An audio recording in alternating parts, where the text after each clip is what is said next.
If you build it, they will come. So you've launched your business, you've built your website, you've put it online, and you're sat there waiting. When are they going to email me? When are the customers going to come? When is the flood of orders going to arrive? Well, I hate to break your bubble, but Hollywood lied to us. If you build it, they are not going to come unless you promote it. You drive traffic, you get it out there, you tell people about it. So this episode gives you 10 ways to promote your brand new website, to drive traffic, and to work to find those new customers. The extraordinary belongs to those that create it. Rebelling against business plans and debt, rebelling against what society expects of us, to build cool businesses, make money, have fun, and do good. Let's create something extraordinary together. Welcome to the Rebel Entrepreneur. You've built your website. Why is no one visiting and buying? It's the biggest question we get asked with websites. I've got back with me today Henry Nicholson, who runs Rebel Business School. He's into websites. He's my friend. Welcome back to the show, Henry Nicholson. Hello. I'm so glad you added the he's my friend bit at the end there. It's not just a work relationship, is it? Or maybe it is, I don't know. Well, yeah, let's not go too far there, Henry. What type of relationship do you want? Anyway, moving on quick before this gets awkward and uncomfortable for the guests and me. We've got Henry Nicholson back because building a website is step one. Step two is actually far bigger, getting people to visit the website. Like the biggest lie out there, Henry, is if you build it, they will come. Hollywood has taught us that. And it's just not true. If you build it, no one will come until you promote it, tell them about it, and get it out there. And that is the subject of today's podcast. Absolutely. It was, I think Field of Dreams was the first movie that came out in. It was Wayne's World for me. It was the biggest lie Wayne ever told me. I grew up believing this, And Alan. we trusted Wayne. Yeah, for those of you who are too young to remember Wayne's World, it was an amazing movie, very, very silly. But they did. If you build it, they will come. And actually, it's said lots of times, no one will come to your website. They're not just going to find it. You're not just going to stumble across it. Like, that does not happen. It literally does not happen. So how do you get it in front of your customers? How do you get people to visit? It's promote. It's get it out there. Like, how many people have you built websites for, Henry, that come back and go, no one's visited? Well, thankfully, not a huge amount, but that's usually because I tell them that as I leave them with the website. This won't just happen. You have to put it in front of people. You have to go and tell people. Like, the world has changed. You know, the way that people shop, people don't go into the high street anymore to go and buy stuff. They order it online because it's more convenient. And actually, most people don't know what shops are in their high street anymore because it's not that often anymore that they even go. So, you know, if we have a new shop, if we've got a new website, we need to put the hard work in to make sure people know it actually exists. People don't just walk past anymore. So when we're talking about driving traffic, that's basically a web developer promotion term of getting people to visit your website, your store, because in the old days, the way you did it, exactly as Henry said, was you'd find the street, physical street, that had the most people walking down it, and then you would put your shop there so that people would see it, and that's how you got customers. In the new days, we're putting our shop online, and it's on the busiest street around because that's where people go on the internet. But the problem is they won't walk down the side alley to where your shop is. They just won't see it unless you have a big sign, unless you're out there grabbing people, unless you're bringing them to your piece, because people are going to other sites. They're going to Amazon, they're going to social media, they're going to Google. They're not coming to you unless you drag them across. That's exactly it. And, you know, last time we were chatting about SEO or search engine optimization. One of the big things that we sort of hammered home in that is that that's a long-term play. SEO is not going to solve all of your problems. And if it does, it's not going to happen very quickly. You know, the whole point of driving traffic is that it kickstarts your website, kickstarts your business, and helps to get people there quickly so that your business can start to thrive. That will in turn impact your SEO later because, as we've already mentioned, Google likes to promote websites that have got traffic already. So we need to start pushing people through to this thing organically before SEO is going to do anything for us. And these are a mix of fast things you can do and slightly slower things you can do to kickstart that. But it's your energy. That's what you've got to do. That's what you've got to kickstart and get going. And actually, episode 21 was Ryan Stubblefield talking about is SEO dead and paid adverts, which we're going to come on to in a second. Episode 22 was Henry talking about search engine optimization and getting to the top of Google. And then this episode, which kind of complements that, we're on episode 24 of season 2 at the moment, is the one that says, okay, promote, get your business out there. So if you've built a website, if you have a website that's underperforming, like, we need to get people to see it. And these are the top 10 ways to get people to visit your website. Henry, let's crack on in to the top 10 ways to get people to visit your website. What is number one? Why is it number one? Are these in order, or is it just a random brain dump? These are in no real particular order, other than I like to take down the myths first. So we're going with the top level, isn't this the easiest option? And we're going to take that down and we're going to go all the way through to what we feel is the most relevant. So starting at number one, we're going to jump straight into paid ads. Paid adverts. So number one, you want me to spend money, Henry? I don't want you to spend money, but I don't want to pretend that that option doesn't exist. And I think paid ads is one of the most asked for things at the Rebel Business School courses. Is it worth it? Should I start with it? And is that not the easiest way to get people to my website? And quite frankly, no, it's not. Eventually, it becomes relevant.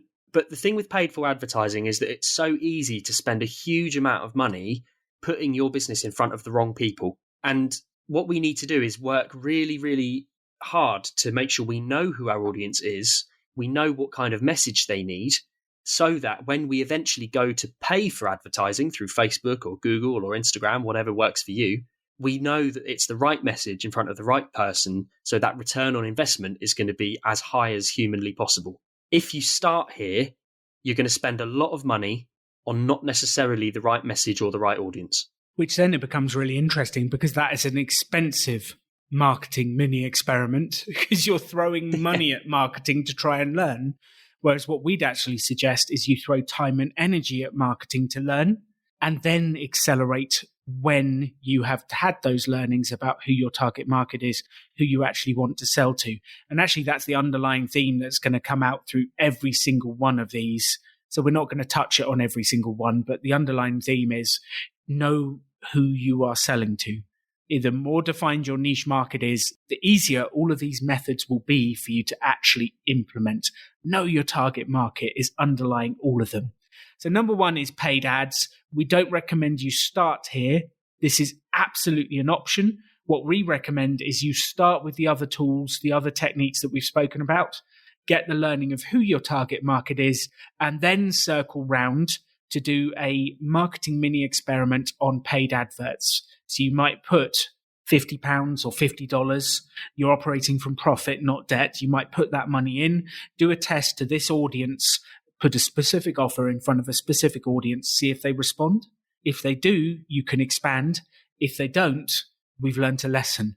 But do that marketing mini experiment from a position of already having worked out who your audience is, rather than wasting lots of money trying to work out who your audience is.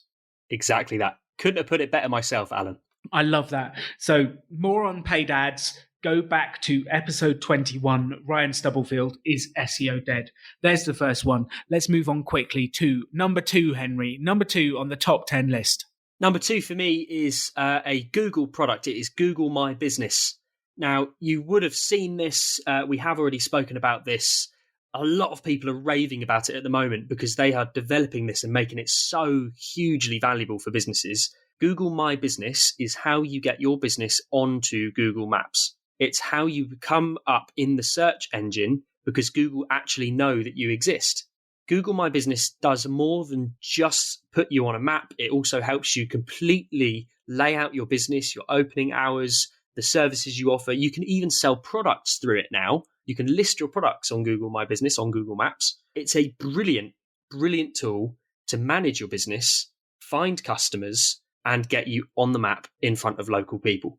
I love that. So stop listening to Henry. Go to Google, type in Google My Business and set up your account now and get the pin on the map. Start doing that for your business. It is an incredible route to getting your business out there. And basically what you're doing is you're putting your business where people are already searching.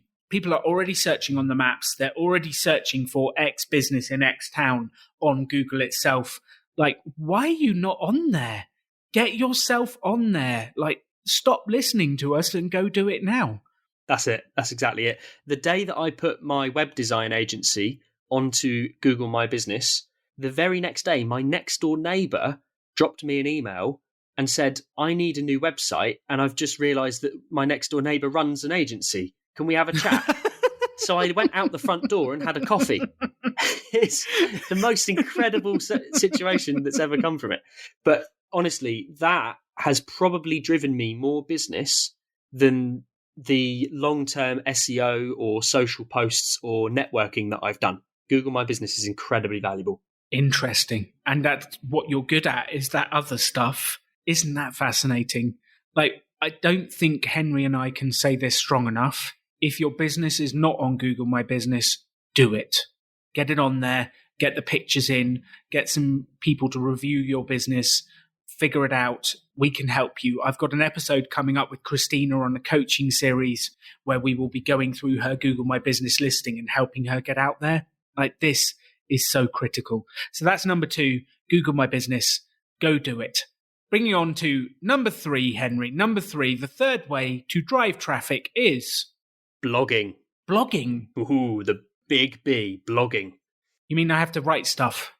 You actually have to create something, Alan. Oh. It's a nightmare. How dare you? I love creation. We all do. People have thrown around the word blogging for years, and sometimes it's actually still a little bit unclear of what it even is. You know, what is a blog? Have I got one already? How do I add one to my website? And think of a blog as temporary articles, temporary pages, lighter weight pages for your website where you can create content, tell stories, teach people stuff, and put content out into the world. Google, or search engines rather, are much more likely to show you an article about the question that you've asked in Google rather than the entire website. Because the idea of a search engine is that it wants to show you the most value first. So it's going to send you directly to the piece of content rather to the homepage where you then have to find your way there. So creating content on a blog, and by the way, this also sort of extends to YouTube videos as well. I would class a YouTube video as a piece of content like this. Creating content based on what your customers are searching for is an excellent way of driving traffic to your business, because suddenly it's relevant, people have a reason to click on it, and it's more likely to come up in the search engine. So how do we find out what people are searching for, Henry? Because I guess, like, we need to answer audience questions. How do we know what they're asking? Yeah, exactly. And there's a few ways that we can do this. We alluded to a lot of them in episode 22, so it's worth checking that out if you haven't already. But there's a couple of main ones for me. My top one for that is just ask them. It's the number one thing that it seems really simple, but it's the top thing that I do with all of my customers. I always ask, how did you find me? What were you looking for? What problem were you trying to solve when you came across my business? Most of the time, for me as a web designer, it's due to a lack of knowledge. I don't know how to build a website, so I need someone else to do it, don't I? Sometimes it's I just don't want to deal with the hassle, so I wanted to find somebody else to do it for me. And I wanted somebody local, so that's why they're searching on things like Google Maps, etc. Asking your customers why or what they're looking for and what they would search to find your business is a brilliant way of sourcing what those pieces of content might be. Another option to do this, which we did mention last time, is a website called Answer the Public. Answer the Public is this brilliant website. You open it up and there'll be a picture of a man staring really intensely at you out of the screen. It's quite intimidating. But what you do is you type in your topic. So, based on your business. So it might be life coaching, massage, cakes, whatever it is, photography. It will then show you, based on search data, what people are asking in relation to that topic. And it will give you this huge mind map of all of the types of questions. That's your list of content. That gives you all of the articles, all the things that you should write to come up in the search engines. I love that. So number 3 is creating your own content on your website and answering people's questions. So it's blogging. Get out there, create content, give value. There is a bit you need to share that value as well, Henry. You can't just stick it online, because we're back to if I build it, they will come. Because if I write a load of blogs, obviously people will show up, won't they? Well, I wish my job and life would be so much easier. You're absolutely right. If you just post it online, it's not enough. You do need to show people. But the fact that you've created content on something that they're looking for gives them a reason to click on it. So if you share it on social media or in an email or whatever, they're much more likely to go to it. So there's a guy called Matt who we've already met on the podcast. He was in episode 6. He talked about his startup story, Matt the carpenter. Matt does this brilliantly. He is the only person that has an Answer the Public mind map stuck on his bedroom wall above his desk. Does he? He does. Wow. He really does. And, because he's creating content about woodworking, which is quite niche as it is, but he needs to figure out, what are people actually looking for? How can I add the most value? So he went on to Answer the Public. He typed in woodworking and some of the other relevant topics around that. And he's got these huge mind maps, which are the list of content that he's going to create. Now, here's Matt's absolute genius stroke. He posted a video on YouTube. YouTube is Matt's sort of primary channel. That's where all of his subscribers are. That's where he makes his money. He posted one video on YouTube that was titled, How to Sharpen a Chisel. How to sharpen a chisel. So people are searching for, how do I sharpen a chisel? Yeah. And if you think about it, if you break that down a minute, it's obscenely simple, how to sharpen a chisel. So anybody looking to sharpen a chisel, that's going to come up. And that's probably the thing they're going to search, right? It's exactly the vocabulary that people would use. And the best bit, who are searching how to sharpen a chisel? It's other woodworkers, isn't it? It's the exact audience that Matt wants. You don't get florists asking how to sharpen a chisel. You won't get masseuses asking how to sharpen a chisel. And I'd be worried if they were, unless they were part-time woodworkers, and which point they're Matt's audience. So Matt has currently, at this moment in time, 200,000 subscribers. That video has just under 1 million views. It has just over 1 million, Henry. I just literally did this Google now. Like, if you're listening to this, go to Google, type in, how do I sharpen a chisel? It's fascinating. His video comes up number 1, huge on Google's, like, is literally the only thing you can click. He's got 1.158 million views on this video. Like, that's unbelievable, Henry. What a top of the funnel. Yeah, unreal. And here's the thing. Not everybody that wants to sharpen a chisel cares about Matt's content, but he knows that 100% of them are his audience, potential audience. So by creating this piece of content that answers a question that his audience are looking for the answer to, it pushes them through the top of his funnel. They see his channel, they see his content. That's where a huge portion of Matt's YouTube growth comes from.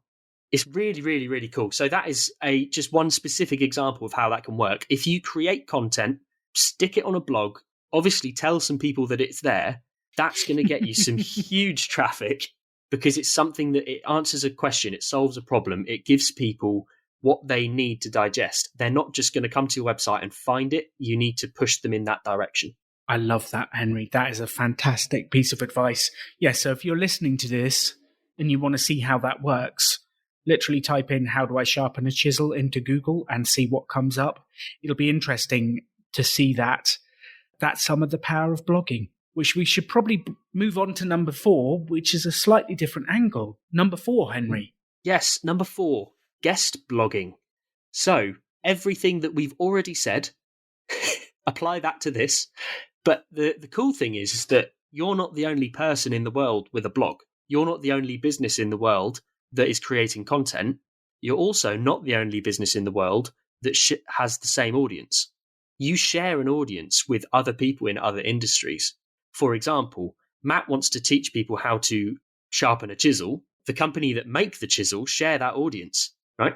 So if they create content together, they can push each other in front of the same group.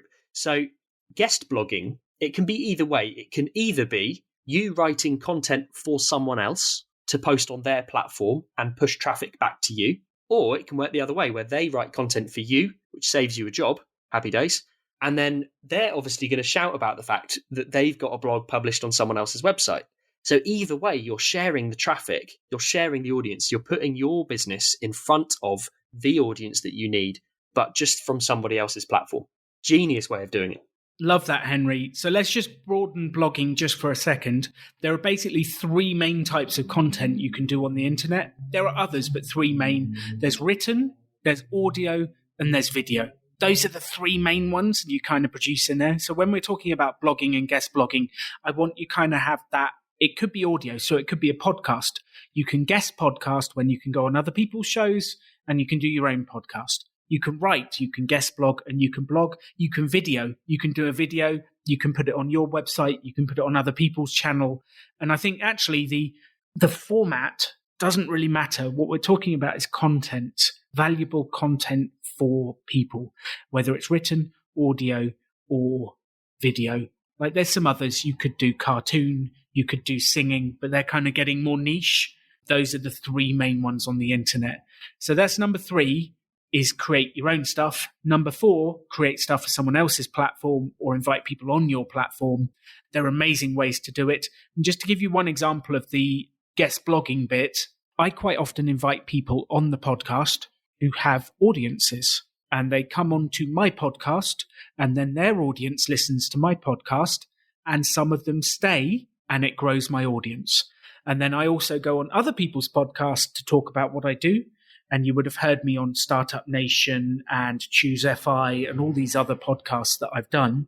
And when I go on there, some people listen to me and go, oh, this guy knows what he's talking about. And they come back and they listen to the podcast. And this is part of the promotion of getting yourself out there. So I don't really care whether it's a podcast, a YouTube channel, a blog. Like, get out there. Get out there. I think that's our message, isn't it, Henry? Get out there. It is. It is absolutely get out there. And I know what you're thinking. I know exactly what the next question in your mind is. How do I go about getting a guest blog? How does that work? What do I do? Who do I talk to? What do I ask? And the interesting thing is I don't know. So with this, it entirely depends on who your audience is, who you're trying to talk to, who you're trying to reach. And actually, if you just rewind, go back to some of the traditional marketing stuff that we've been talking about, drop them an email. Fine, make a list of the top 100 blogs or podcasts or YouTube channels in your industry. Make a list of who you want to make friends with, fire an email out to them, ask if they're interested in collaborating on some content. Now, I know a lot of the time we can feel like we're being annoying, and I've done this before. If you're talking to somebody or asking if you can collaborate on a project and they don't necessarily reply, we instantly feel like we're nagging, or we feel like, oh, they don't want to, they don't like us. That might not be the case. They're just busy. They're just busy. And here's the beautiful thing. If you want to create a blog for someone, you are saving them a job. Because I guarantee at the end of every week, they're probably looking at their to-do list going, oh, I never wrote that next blog article. Oh, I never recorded that video. Oh, I never posted it. I never told anyone. By you offering this stuff out, you are helping them. So make a list of who you want to collaborate with, send them an email, find the phone numbers, send them physical posts if you want to, hire a carrier pigeon. I don't care how you do it, but get in touch with them, offer them some help, and inspire them to get involved and grow their audience as well as help you to grow yours.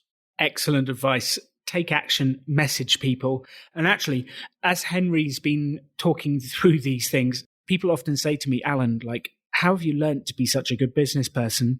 Well, the answer is I've sat through my own courses for like 10 years learning this stuff. And as Henry's been speaking, I've been going, oh, that's a good idea. I should do it for the podcast. And I actually have a list of 4 actions I've written down, having listened to this, Henry, going, I should do that. And I've got answer the public, print out what we need to do for the podcast. And I've got like, what other podcast do I want to get on? Make a list and target them. And I haven't been doing that for a while. And some of you will have existing businesses that you've been growing, and like, it doesn't matter what stage of business you're at. I've been doing this for a long time, and I still go through these lists and go, oh yeah, I should be doing that. I still do it. So make the list, start to take action. There's the first 4. Henry, in at number 5, what have we got? In at number 5, we have the big, the bad, the ugly, social media. Oh man, that feels like it could be 27 podcast episodes. This is literally its own podcast. We need to launch a second podcast, the Rebel Entrepreneur Social social media podcast. I don't know. I'm not good at names. This is why you're running this. Rebel Social? Rebel Social? Rebel Marketing? How to be a social rebel? Ooh, socially rebellious. Ooh. Anyway, here we go. Tell us what you mean by social media, Henry. Tell us what you mean. Give us a couple of tips to get going on these platforms. Like, this is a big subject, but just give us a couple of tips. And I promise to everyone listening, I have it in my plans to do a series of podcast episodes unpacking Facebook, Twitter, Instagram, YouTube, and other platforms that you can use to market your business.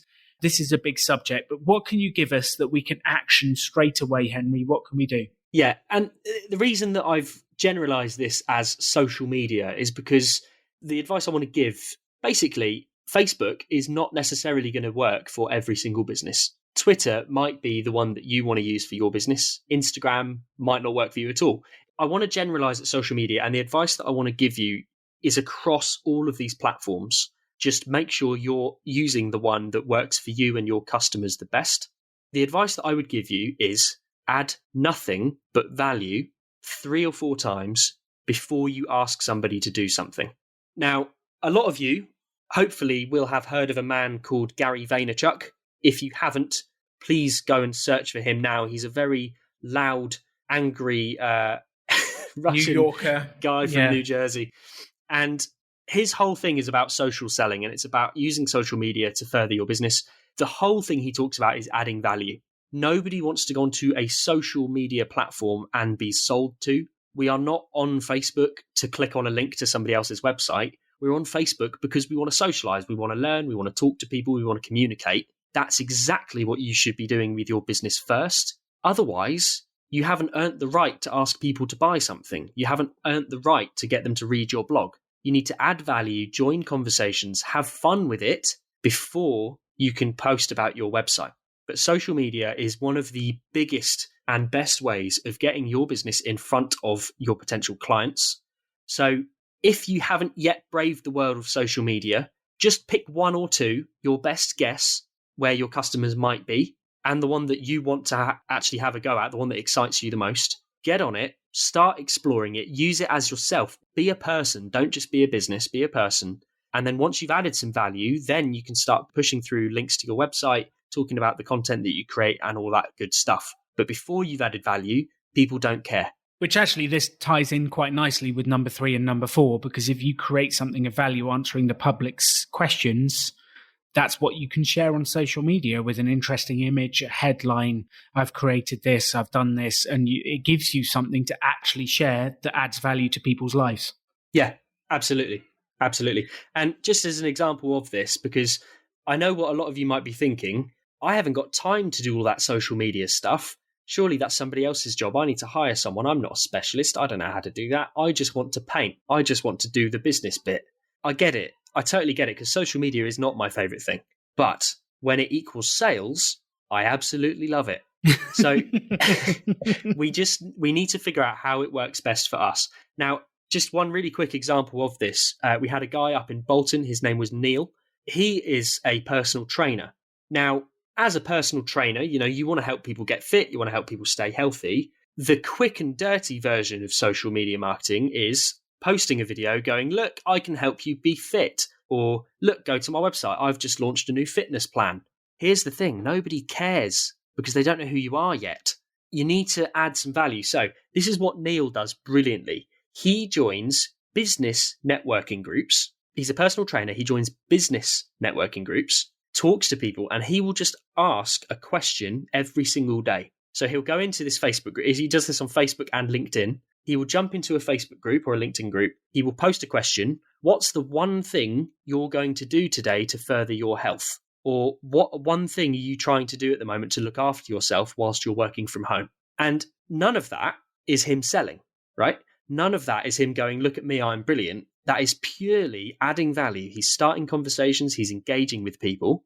And then what happens? People just comment and they go, I'm making sure I drink several glasses of water a day, or I'm making sure that I don't sit at my desk for 6 hours in a row. And he starts to engage. He asks questions. He talks to them. He gives advice. And then once he's done all of that, as soon as somebody, sparks a little bit of interest, he'll just put a link and go, just in case it's interested to you, I'm just about to start a 7-week course. It starts on Monday. Do you want to join in? And because he's added value, because they know who he is, they've made friends, that gives him the right to go and talk to them and offer them his services because they get it. They understand him. They like him. I love that, Henry, because it's about building trust, connecting with people. One last thing I would say about social media before we move on, and I know this is a very broad sweep of the subject, is that lots of people are moving away from being on Facebook, and I get it. What I want you to see is these are business tools to communicate with people. Facebook is another version of the telephone or the fax machine. Do you remember fax machines, Henry? I don't think I've ever seen a fax machine, Alan. Have you not? My general point is it's a way of communicating with people. So if you have a disdain for these places, I get it. I understand it. I'm not asking to use it for your personal life. I'm saying it is an incredible tool for business to reach out to people. And if you reframe it like that, it can give you energy to have a go at it. So that's number 5, social media. Let's move on. In number 6, Henry. Number 6, we have something that I like to call, and everybody likes to call, backlinks. Now, backlinks are an interesting one to explain. A backlink is essentially a link from one person's website back to yours. Now, the idea here, and this is kind of sharing the audience, it's similar to the guest blogging stuff that we've already been talking about, but this is more of the technical side of it. If there is a link from somebody else's website coming back to yours, it's more likely to push traffic because they've got people on their website and it gives them a direct route through.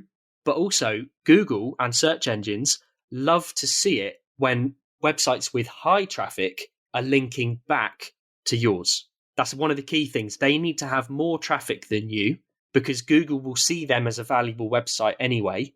And just the fact that they have a link from that website back to yours tells Google that it is a useful piece of content. There is value here. So it's more likely to push you up the search engine. But more importantly than that, it gives people a direct route from that website that they're already on through to yours. Which I had an experience recently, Henry. We made friends with a journalist who wrote an article about our finance course. That got us in the newspaper. And we asked cheekily, like, the course is free. Would you mind putting a link at the bottom of the article? And she did. And 200 and something people came through and said they wanted to register for the course. Like, that's the power of the backlink. Go to somewhere that already has traffic, that already has the audience, and then get it to link back to your website. So you're kind of siphoning off where the traffic already is. You're siphoning off the people where they already are. Like, find where that traffic is and then try and get some of it back to your site. Backlinks. There's actually a lot we could talk about with backlinks, isn't there, Henry? But we're doing you a very broad brush. We want to inspire you with the ideas.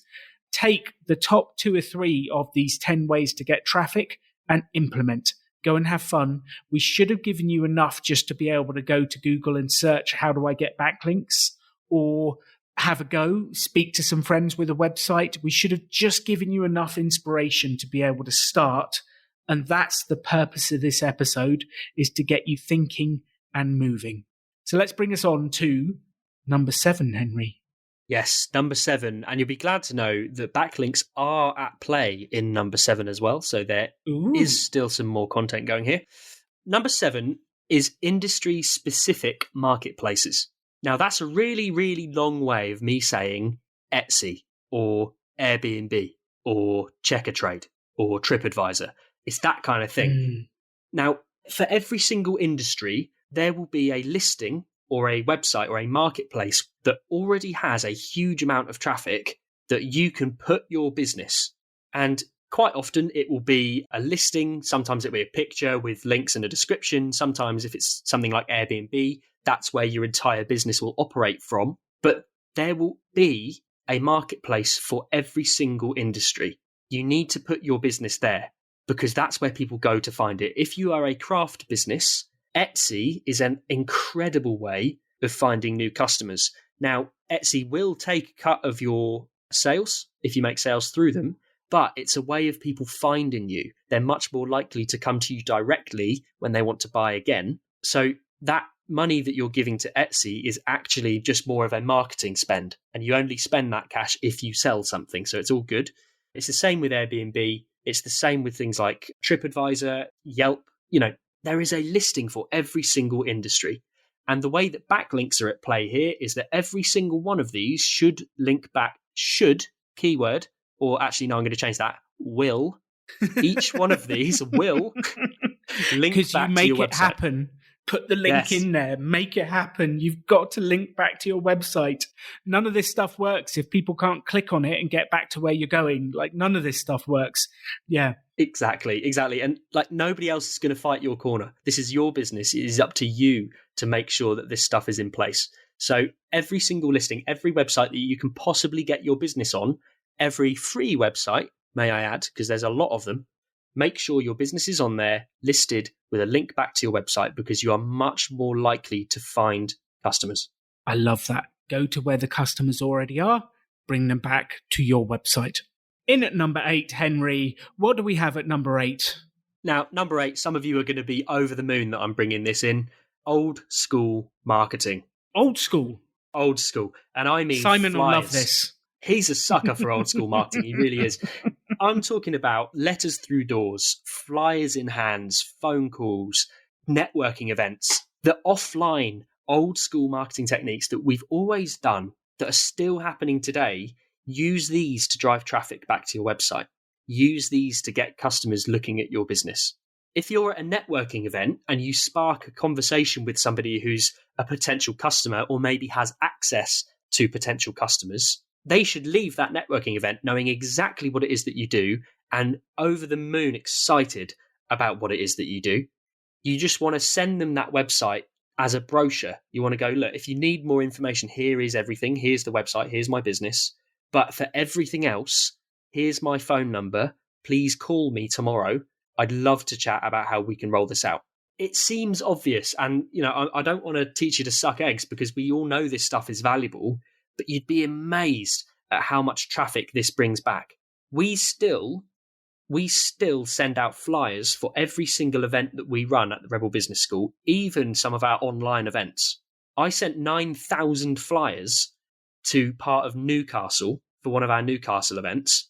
The amount of traffic that brought back to our website was immense because it's putting things out there. Now, with this sort of marketing, you do have to put a lot in the top of the funnel. You have to do a lot of it. You need to send out 1,000 flyers before you're going to get one inquiry because it is mass marketing. But you'd be amazed because this will drive traffic. This will bring people, it will make people aware. And at the very least, they'll see your business once so that when they see it on Facebook, when you're adding value later, they're much more likely to click on it because it's familiar. They recognize it. And actually, this all builds up together, doesn't it? Because we see you on Facebook, we see a link to an article, we read the article, then we see a flyer. Oh, and there they are on Airbnb or Etsy or wherever it is. And then I'm like, oh, they're also on Google My Business. And I've seen you 5, 6, 7, 8 times. And like, oh, okay, I ought to actually take this seriously. Look, there they are again. And it compounds. And I think this is interesting. When you start off, it'll be like working really hard to get one person to visit your website. The next month, it'll be easier because 10 will visit. The next month, 100 will visit. And it compounds, it grows, it becomes exponential. And this builds up on each other. And what Henry and I always suggest is do a little bit every week. Just keep working at this, keep doing it. And it compounds, it builds, it grows over time. You've got to keep putting energy into this.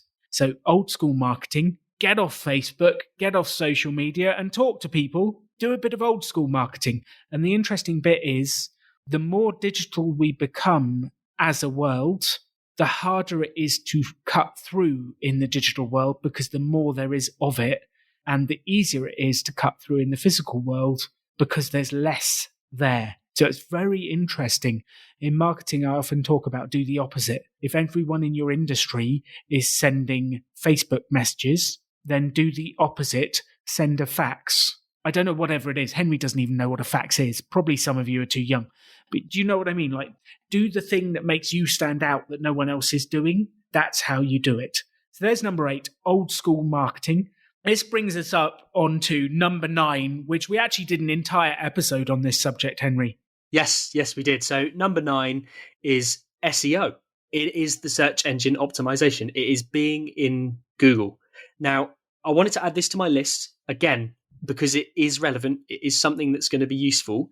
I just want to highlight that it's not a quick win. And actually, a mixture of all of this other stuff we've been chatting about will help this to happen quicker.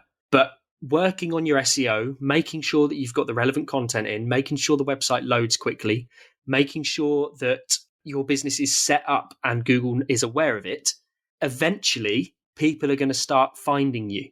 And I think this is the big thing with marketing is you can either be active or you can be passive.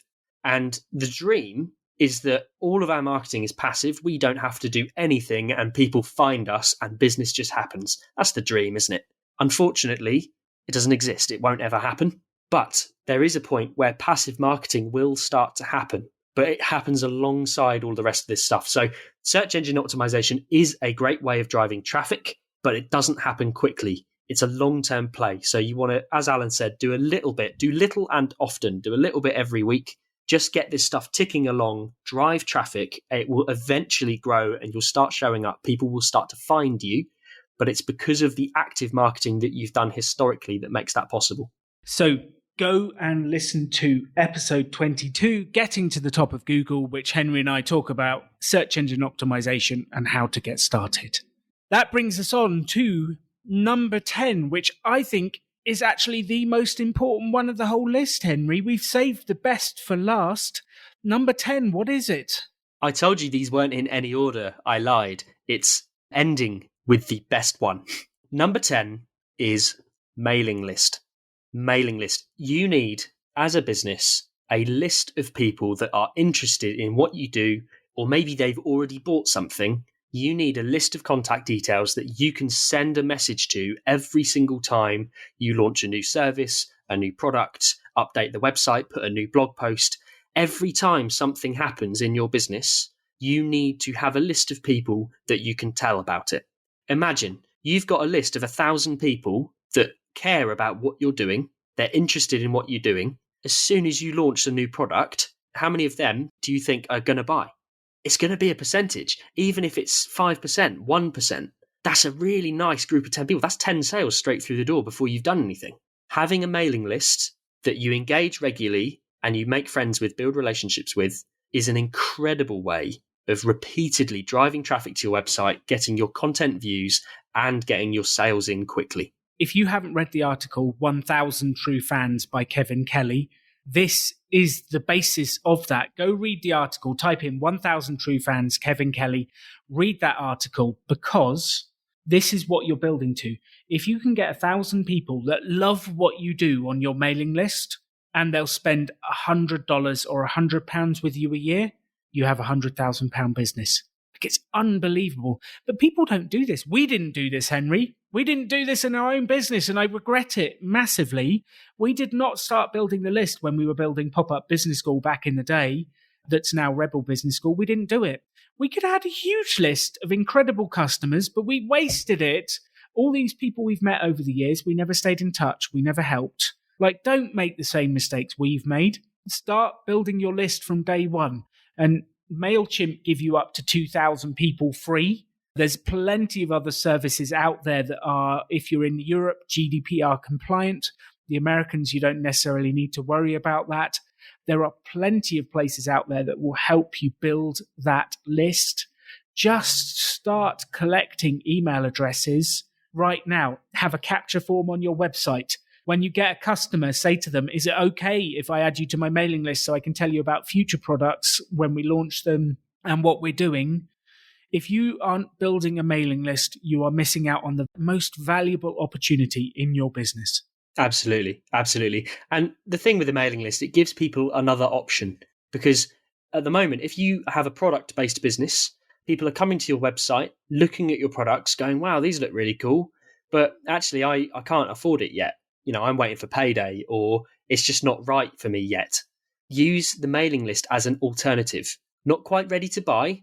Give me your email. I'll let you know when I'm doing a sale, etc., etc. It's that kind of thing. You want to be building this list.